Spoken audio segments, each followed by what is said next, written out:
mean, I don't know if we should believe in genre, but you know, like anything that deals with reality, I like. So whether it's neorealism or sub-realism or super realism, I'm fascinated. Strangely enough, if there's, I cannot read science fiction, and I cannot watch science fiction movies. I'm not criticizing it. It's completely irrational. I just can't. They bore me. I can't even start. I changed the channel. I can't. I just cannot relate to something that I cannot imagine could be real. So I can't watch movies that involve extraterrestrial, or you know, even the Spielberg one with Francois Truffaut, which it's a great movie, but the fact that it involves the extraterrestrial, just, and I know I'm saying something very stupid, you know, it's like saying Kafka Metamorphosis you don't like because you hate cockroaches or whatever, but it's really like that. I think I'm really obsessed by reality. So how do you react to the surrealism of Dali? Well, I think he was a very realistic artist and certainly a very realistic man.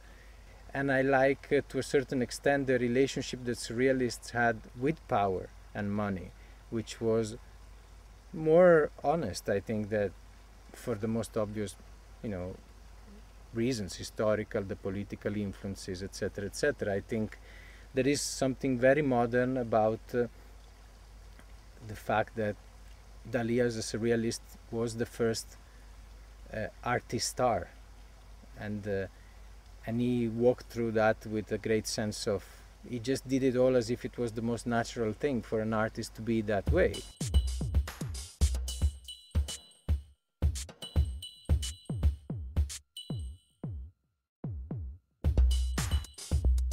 When I was a student in London, I certainly experienced their public persona at the very early stage of the young British artist.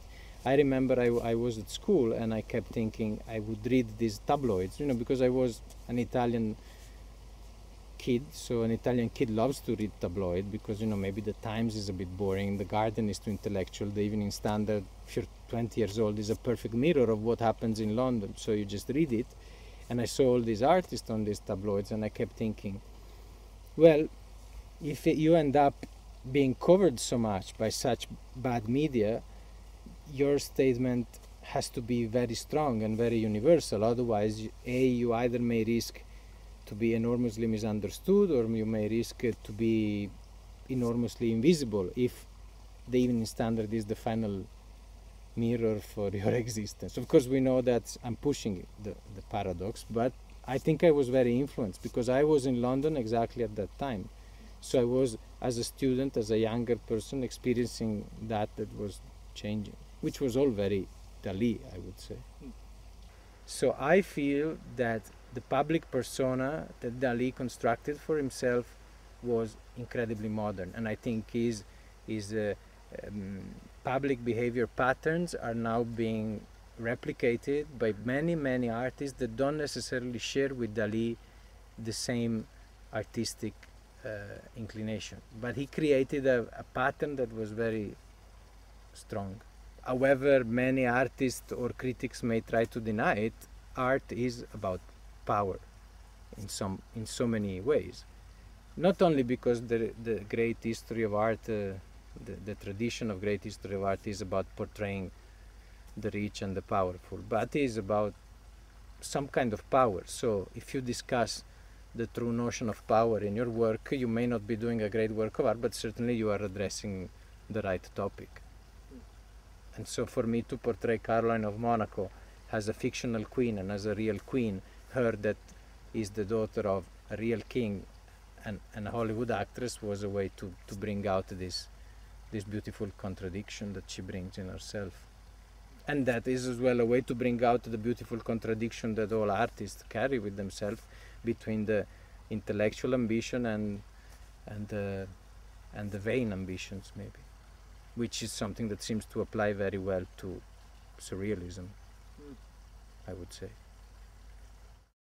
Many people misunderstand me and think that my work is about history of cinema. I think there are much better artists than me that have addressed that topic. I could be a great art director for a movie, which I know many artists would find that very humiliating. I would have no problem with doing that if it was an exciting project. But I don't want to be a movie director. I think it's way more interesting to launch a provocation and say artists today are more producers than movie directors. That's why I like to challenge the idea of the role of the artist and say that I'd like to produce a movie in Hollywood, or be an actor in a movie in Hollywood. That would be a real challenge. That would be a real way to putting yourself out to be criticized, to be discussed, because in one case, if you would be the producer of an Hollywood movie, people would debate the role of the artist as a holder of power or financial resources.